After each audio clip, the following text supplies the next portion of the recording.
নমস্কার বন্ধুরা, স্বাগত উত্তরণ ইউটিউব চ্যানেলে। ডাব্লিউবিএসএসসি গ্রুপ সি এবং ডি এক্সাম পরীক্ষার্থীদের জন্য জেনারেল অ্যাওয়ারনেস, ভারতের ইতিহাস এবং ভারতের ভূগোল থেকে বাছাইকৃত 25 থেকে 27টি প্রশ্ন এই পর্বে আমরা আলোচনা করব। প্রশ্নগুলি অবশ্যই গুরুত্বপূর্ণ এবং পরীক্ষায় আসার সম্ভাবনা প্রবল, তাই শেষ পর্যন্ত অনুরোধ করব শেষ পর্যন্ত ভিডিওটি অবশ্যই দেখবেন।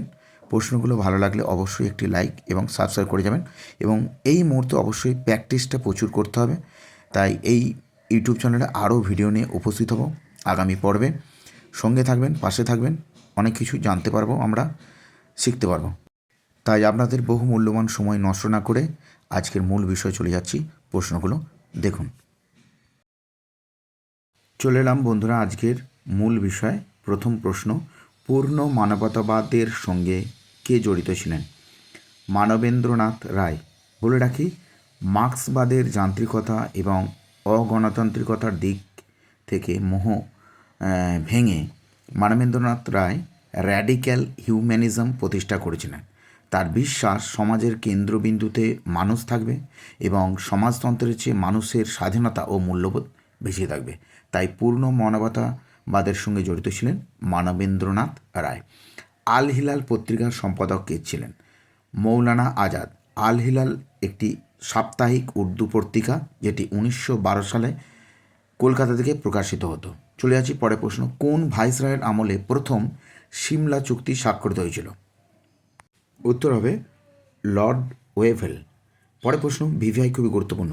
কাকে ব্রিটিশ পার্লামেন্টে ইমপিচ করা হয়েছিল, মানে ইমপিচমেন্ট করা হয়েছিল? সেটি হচ্ছে বাংলার প্রথম গভর্নর জেনারেল ওয়ারেন হেস্টিংস। তার আমলে ক্ষমতার অপব্যবহার, দুর্নীতি, প্রশাসনিক অব্যবস্থাপনার জন্য তাকে ইমপিচমেন্ট করা হয়েছিল। চলে যাচ্ছি পরবর্তী প্রশ্ন। চলে এলাম পরবর্তী প্রশ্নে। ভিভিআই খুবই গুরুত্বপূর্ণ। কোন শিলায় স্তর দেখতে পাওয়া যায় না? উত্তর হবে কংগ্লোমারেট। পরবর্তী প্রশ্ন, ভিভিআই খুবই গুরুত্বপূর্ণ। কোন শহর ভারতের রোম নামে পরিচিত? উত্তর হবে দিল্লি। কারণ দিল্লি ঐতিহাসিক এবং সাংস্কৃতিক ঐতিহ্যের ধারক বাহক। রোমের মতোই দিল্লিতেই আছে বহু মন্দির, মসজিদ, বহু স্তম্ভ, স্থাপত্য ভাস্কর্যের ধারক বাহক এবং নিদর্শন। তার জন্যই কিন্তু দিল্লিকে এশিয়ার রোম এবং ভারতেরও রোম বলা হয়ে থাকে। চলে যাচ্ছি পরের প্রশ্ন, বাগাড়ি কি? গাঙ্গেয় বদ্বীপের পশ্চিমাংশকে বাগাড়ি বলা হয়। বক্সা জয়ন্তী পাহাড় কোন শিলায় গঠিত? পাললিক শিলায়। ডুন শব্দের অর্থ কি? তির্যক উপত্যকা। চলে এলাম পরবর্তী প্রশ্ন, বাঁকুড়ার মৃত্তিকা হচ্ছে কি? ল্যাটারিটিক মৃত্তিকা। লৌহ অক্সাইড সমৃদ্ধ লাল রঙের যে মৃত্তিকা সেটা হচ্ছে ল্যাটারিটিক মৃত্তিকা। ফালুট শৃঙ্গের দক্ষিণে কোন পর্বত আছে? মণিভঞ্জন। ভিভিআই। লাক্ষাদ্বীপের প্রধান ভাষা কি? মালায়ালাম। পশ্চিমবঙ্গে রেশম শিল্পের প্রধান জেলা হলো মুর্শিদাবাদ ও মালদা।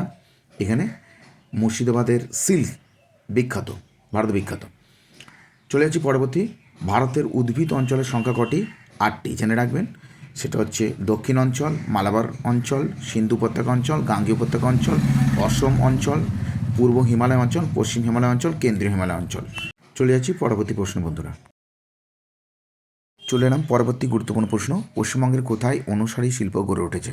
হলদিয়ায়। হলদিয়ায় পেট্রো রসায়ন শিল্প গড়ে উঠেছে। বলে রাখি, অনুসারী শিল্প হচ্ছে কোনো বৃহৎ শিল্পকে কেন্দ্র করে আশেপাশে যে ছোট ছোট শিল্প গড়ে ওঠে তাকে সহযোগী শিল্প বা অনুসারী শিল্প বলে। যেমন উদাহরণ দিয়ে বোঝায়, যদি কোনো একটি জায়গায় বা অঞ্চলে মোটর গাড়ি শিল্প গড়ে উঠেছে, সেই মোটর গাড়ি শিল্পকে কেন্দ্র করে বিভিন্ন নাটবল্টু শিল্প বা টায়ার শিল্প যে গড়ে ওঠে, সেই টায়ার শিল্পকে বা নাটবল্টু তৈরি শিল্পকে বলা হয় অনুসারী শিল্প।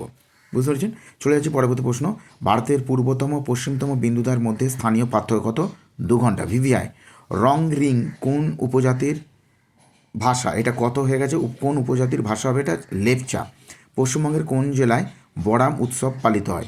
বাঁকুড়া। শিলিগুড়ি শহরটি কোন নদীর তীরে অবস্থিত? মহানন্দা। চলে যাচ্ছি পরবর্তী প্রশ্নে।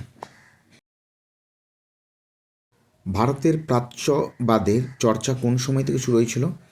ওয়ারেন হেস্টিংসের সময় থেকে। বাংলা ভাষার উৎপত্তির সময়কাল কোন যুগে? পাল যুগে। পরবর্তী প্রশ্ন, শিবাজির শিক্ষাগুরু কে ছিলেন? ভিভিআই। দাদাজি কোন্ডদেব। প্রাচীন বাংলা কয়টি অঞ্চল নিয়ে তৈরি হয়েছিল? 9টি অঞ্চল নিয়ে। চলে যাচ্ছি পরবর্তী প্রশ্নে। চলে এলাম পরবর্তী প্রশ্নে। পান নামক রৌপ্য মুদ্রার প্রচলন কোন যুগে ছিল? মৌর্য যুগে। ঋক বৈদিক যুগে কথার দেবী কে ছিলেন? ইলা। পরবর্তী প্রশ্ন। স্বামী দয়ানন্দ সরস্বতীর প্রকৃত নাম কি ছিল? মূলা শঙ্কর, ভিভিআই। বাল সেনাদল কে গঠন করেছিলেন? সুভাষচন্দ্র বসু।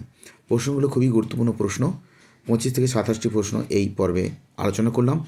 শেষ মুহূর্তে অবশ্যই আপনাদের প্রচুর প্র্যাকটিস করতে হবে, তাই প্রশ্নগুলো ভালো লাগলে অবশ্যই একটি লাইক করে যাবেন। পরবর্তী আরও প্রশ্ন নিয়ে হাজির হব। ভালো থাকুন, সুস্থ থাকুন, ধন্যবাদ।